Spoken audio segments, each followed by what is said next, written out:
All right, and we are back here on the GSMC Football Podcast. And for the second part of the show, we're going to now talk about the Bengals and their playoff hopes. They are coming off of a huge win over the Broncos on Saturday. That was one of the best games of the weekend, if not the best. I mean, the game we just talked about was pretty good as well.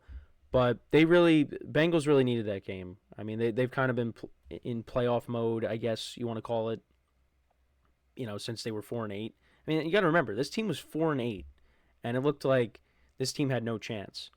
But, they've rattled off now 4 straight wins, and they at least have a chance going into this final week of the regular season.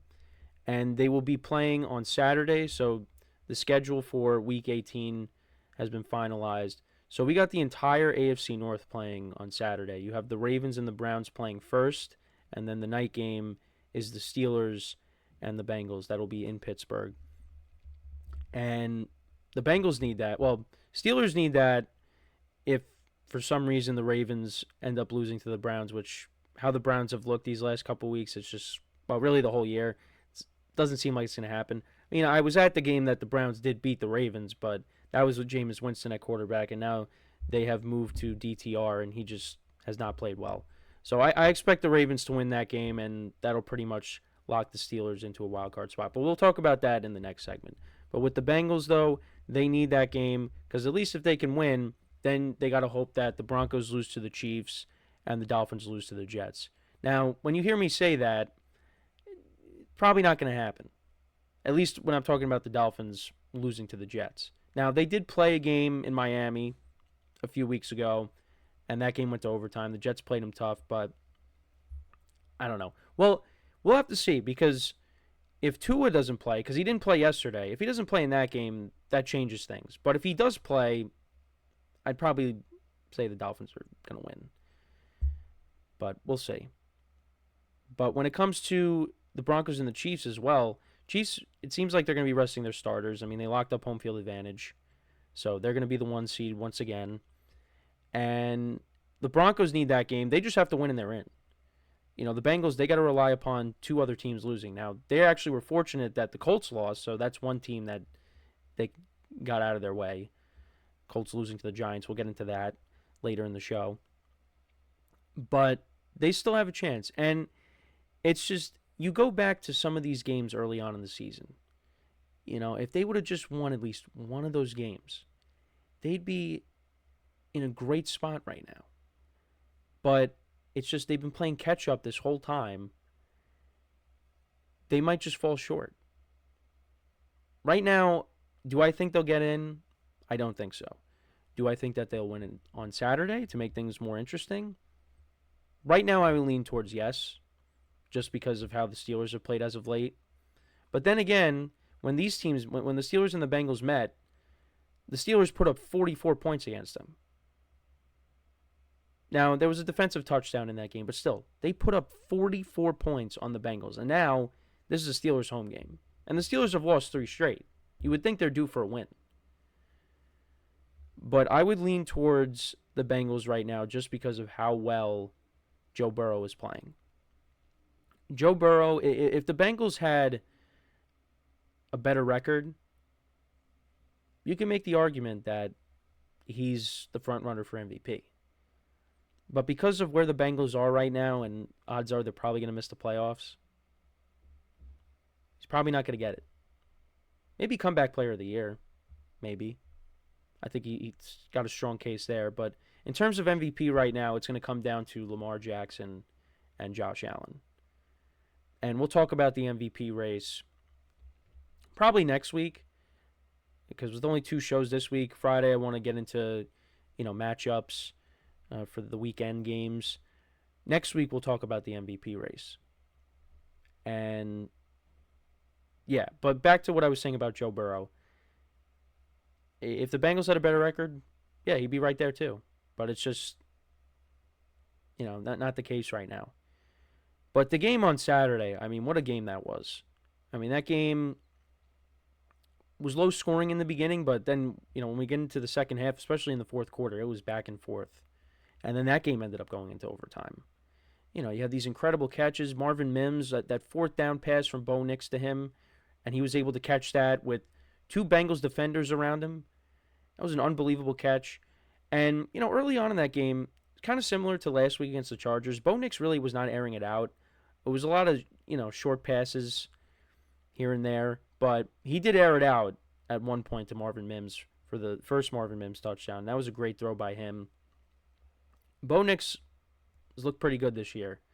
And, again, we'll talk about the quarterback class, but this quarterback class has been solid.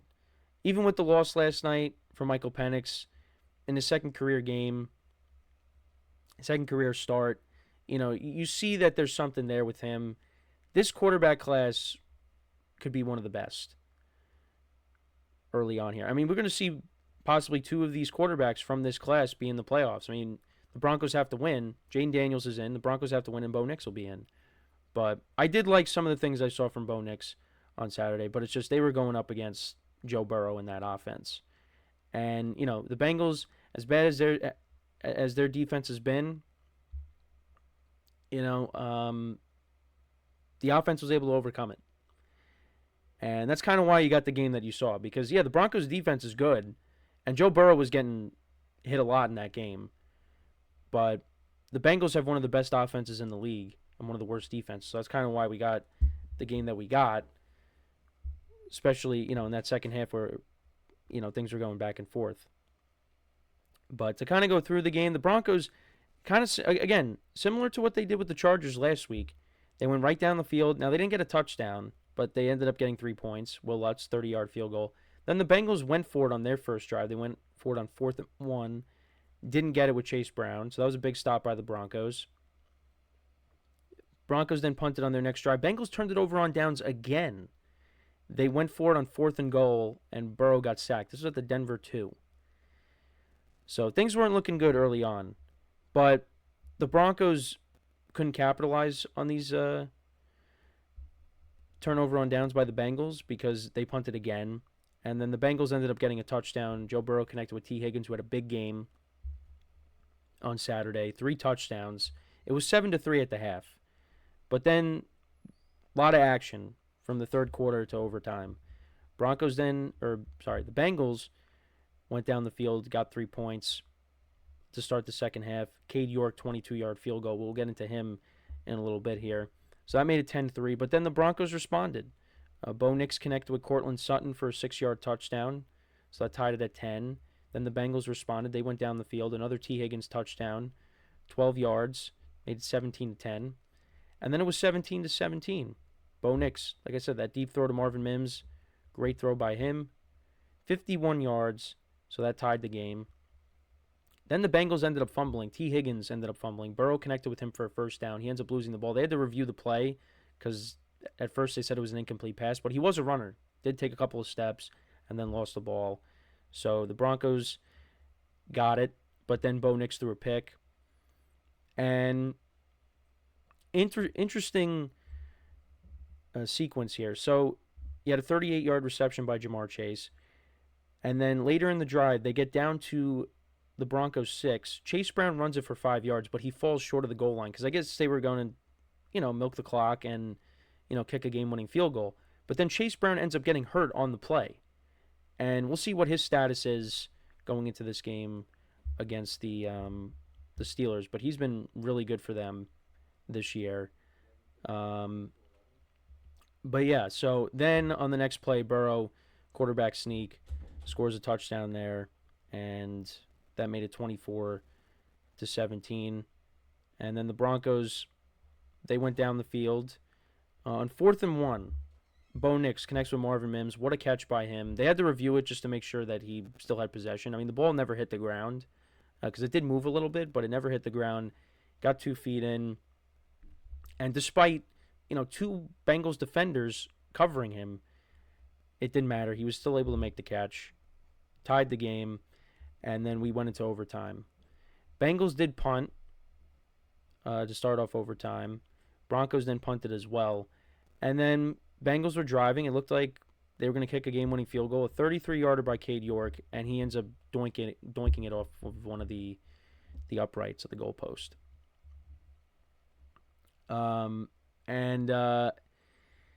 Yeah, at that point you're like, that's not good. But the Broncos didn't take advantage of it. They ended up going 3-and-out, and Bengals got into field goal range, but they did not elect to kick a field goal, which I knew was going to happen. When Joe Burrow connected with T. Higgins for this 31-yard play to get them down to the 3, I was like, yeah, they're not going to kick the field goal. They are not risking Cade York missing again. So on the next play, Joe Burrow connects with T. Higgins for a 3-yard touchdown. They win 30-24. And if you had the Broncos spread, I'm right there with you. That was a tough beat.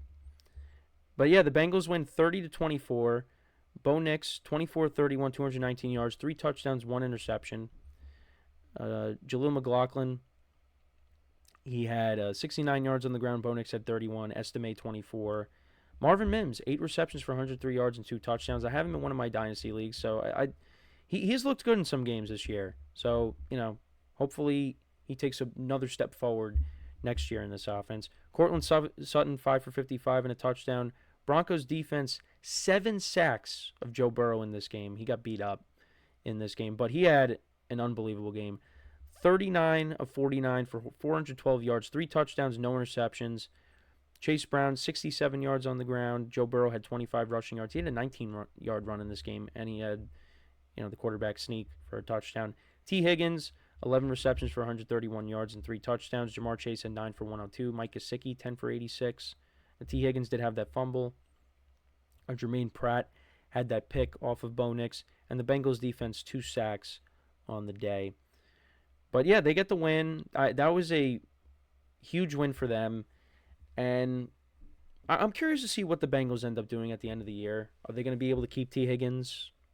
They still got to pay Jamar Chase. Jamar Chase is definitely going to get paid.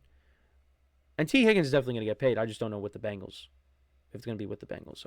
But, when you got all 3 of those guys together, between Burrow, T. Higgins, and Jamar Chase, this is one of the best offenses in the NFL. It just is. And it's possible that was the second to last game that this trio will be playing together. We'll see what happens next week, if they're able to get in. But, yeah, it's going to be interesting how they handle this, because Jamar Chase has had an unbelievable year. T. Higgins was banged up this year, but, when he's played, he's been solid. And this was another big performance by him. And when you lose T. Higgins, the Bengals will be able to figure it out. Chase had that big game without T. Higgins against the Ravens, 3 touchdowns. But I don't know. I feel like they got to try to find a way to keep them all together. But we'll see. But let me know what you guys think, though, about this game. What were your takeaways from it? So, to go through it again, the Bengals have to win, and they need losses from both the Broncos and the Dolphins to get in. The Broncos, they just need to win and they're in. And then for the Dolphins, they need, the Broncos and... Actually, no, they just need the Broncos to lose and they need to win because they're ahead of the Bengals. Again, I think it has to do with conference record.